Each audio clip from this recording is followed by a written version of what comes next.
I almost feel like I owe the entire state of Nebraska an apology. Big surprise, I am at a cave. Cinco de Mayo! Life is good, best I've ever felt.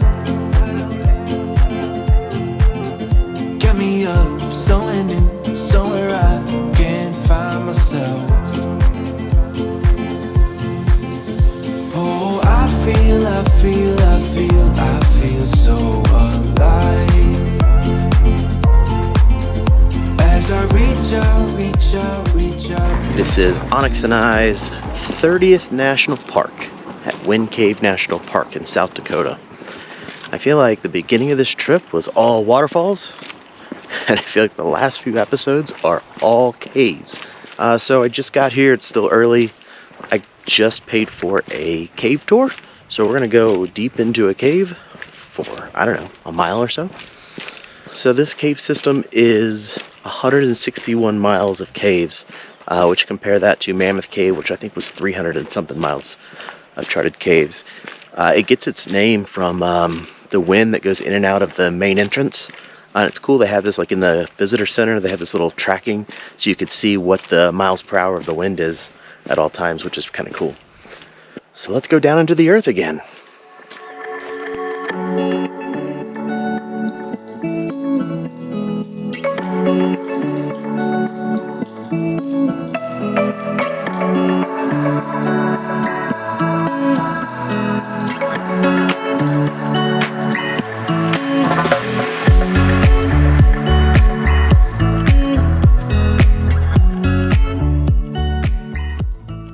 Well, that was a lot of fun. I did the Garden of Eden tour. One thing that you do need to know about Wind Cave National Park is you can't just like tour the caves on your own, like Mammoth Cave. You have to take a tour to go down into the cave. Now there's lots of stuff to do around here. Lots of prairies, there's bison, tons of trails and things like that. So there is a lot to do here still. Looks like it's got a really good campground, which I'm actually I'm going south right now to Nebraska, and then I'm gonna come back up here. We'll talk about that later. But very cool, he went into the history, like how it applied with the Lakota Indians. It was just very, very cool. It's the oldest cave system, so it's a lot older than Mammoth Cave is, which is neat.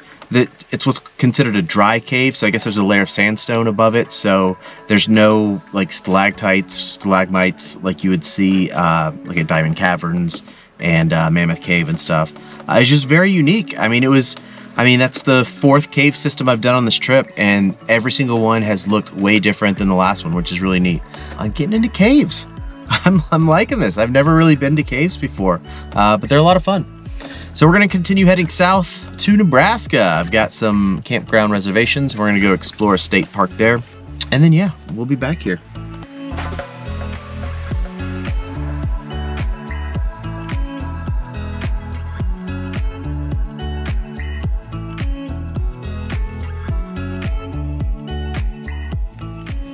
I almost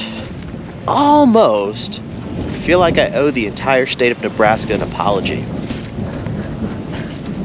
for all the shit that I've talked about the state for so many years. It's such a terrible state to drive through. Man, this is day 3. This is Carter Lake. The topography is so different than I thought it would be. It's way different than like when you're driving through it on the interstate to go west. Because we're in the northwest section. So it's kind of like the foothills of the Black Hills. And the drive here was just really pretty. Getting here, it's fun. It's fun exploring. I have nothing to do for like 2 weeks, so I think we're just gonna explore Nebraska and then head back into South Dakota, figure it out from there. But this is nice. I see you, Nebraska. I approve. Greetings from Crawford, Nebraska. I have not spoke to a camera in probably 5 days because I kind of came across a little bit of a roadblock on this trip. I know I've said it before, but I left too soon. It is the beginning of May right now, and I was trying to continue heading north to like Devil's Tower, stuff like that through Wyoming and Montana. But campgrounds don't open for another 3 weeks. 3 long weeks. They don't open up until May 18th. And then as you get into like Wyoming and Montana, those don't open up until Memorial Day. Beartooth Highway, which I was very excited about, after Memorial Day. So that kind of sucks. So, thus the reason why I'm in Crawford, Nebraska. I'm at Fort Robinson, which is in the northwest corner of the state. Really good campground, relatively cheap. So this is probably 60 miles south of the Black Hills, and it's cool. There's a lot of history here. So there's all these like leftover stuff from, I don't know, some war. It's something I'm gonna have to find out. So that's our research today. I'm just frustrated because I left so soon and I can't like continue my path. I mean, I could go to like KOAs and things like that, but $40 a night, and that's where I spent the last 4 nights, was at KOAs, which was pretty awesome. Laundry, showers, fast Wi-Fi. It was great. So can't complain about that. I just don't like staring at 20 other neighbors right in front of me. So, well, we're gonna go exploring. There's just so much history here.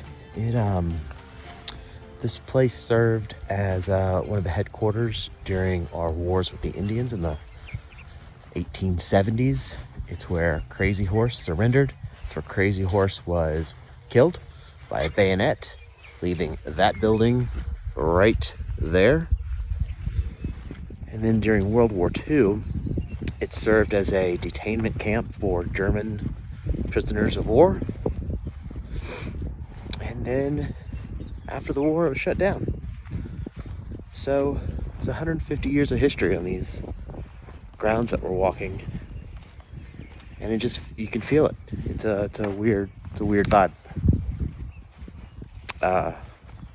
But cool to see the history.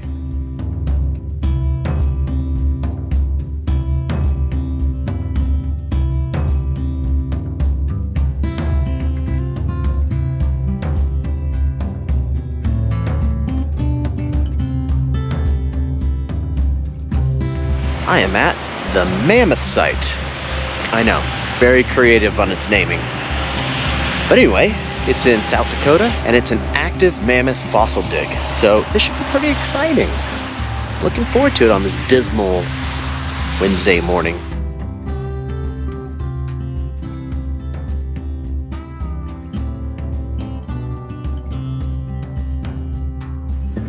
This is just such a unique place because it's still being excavated. It's a working site.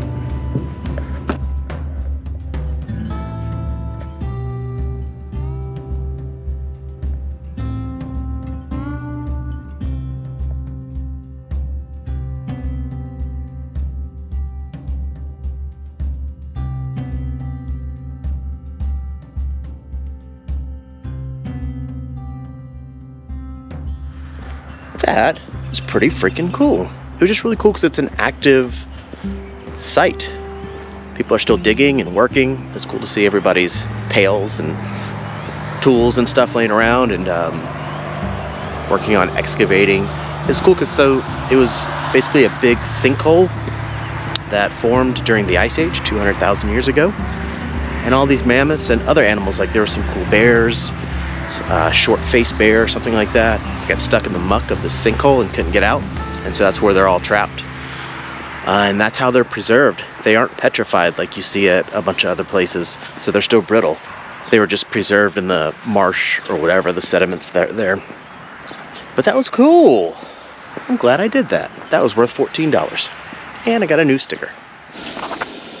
Greetings from South Dakota. I'm at the Elk Mountain Campground, right near Wind Cave National Park. It's awesome. There's hardly anybody here. And it's Cinco de Mayo! Woo! We're gonna party on with some, I'm gonna do some rice and beans. Got some stuff going on here. I don't know. I just throwing together stuff that I had left over. So right now I got a little garlic, onions, and peppers, and the rest of some cilantro. Sauteing up in there. I'm gonna throw my garbanzos, and Uncle Ben's. I don't know, man. I don't know if it'll work. Then I got some chicken thighs I'm gonna fry up, make some tacos out of them. I have 4 taco shells left from Taco Tuesday, like the previous Taco Tuesday. So, woo! So I've got some boneless, skinless chicken thighs here that I'm gonna cook up. These I just seasoned in some adobo. This one, plain, because that's for him. We'll fry that one up first. The rice and beans, I get it. It's not authentic at all, but it is delicious. So there's that. Okay, so here's our finished product. Got some chicken thighs and some mushrooms, some green pepper and onions and garlic. Just adobo seasoning, a little bit of tagine. And we got rice and beans. You know, kind of the same ingredients, but with cilantro and limes. Well, let's eat. We have rice and beans, taco shell. It's a soft flour that I fried on one side, soft on the other side. Some avocado, the chicken, mushrooms, hot sauce, a little Cholula, bit of lime. Yeah. Let's see what we got here. Cinco de Mayo.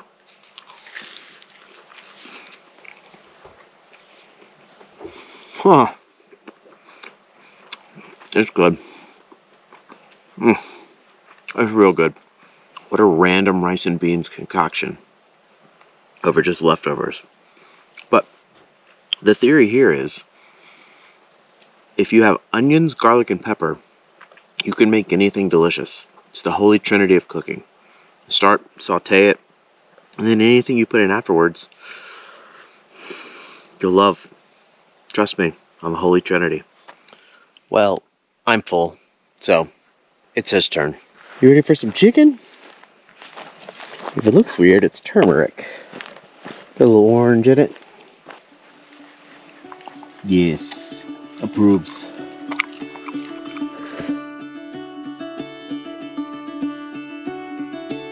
Caught behind Venetian blinds, had to reach for the city lines. This ain't where I belong. I'm back at Wind Cave National Park and have found the natural opening on a hike. This is supposed to be one of the most sacred places of the Lakota people. It's just a small hole. And they believe that that's where their spirits came from. So they would come from the caves from underneath and be born into this world, exiting that hole right there. Pretty cool. I learned that on the tour the other day. The Garden of Eden tour that I took. It's a really cool spot to be in. And that was really incredible. I actually had to put the camera down and stop recording. I just felt something there. It's hard to describe. I stood there, stared at the hole, got chill bumps. It's a cool feeling.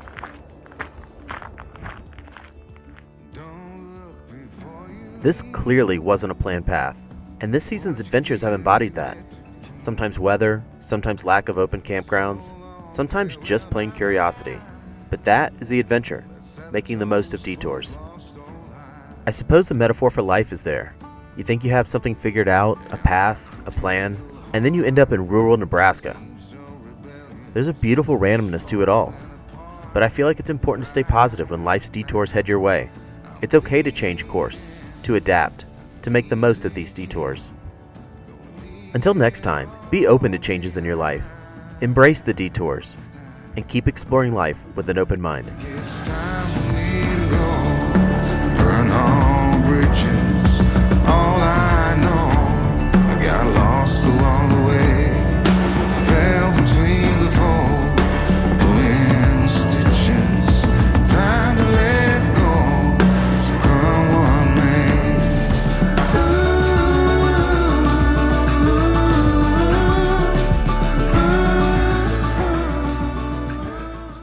one thing that you do need to know about, where am I? Wind Cave National Park,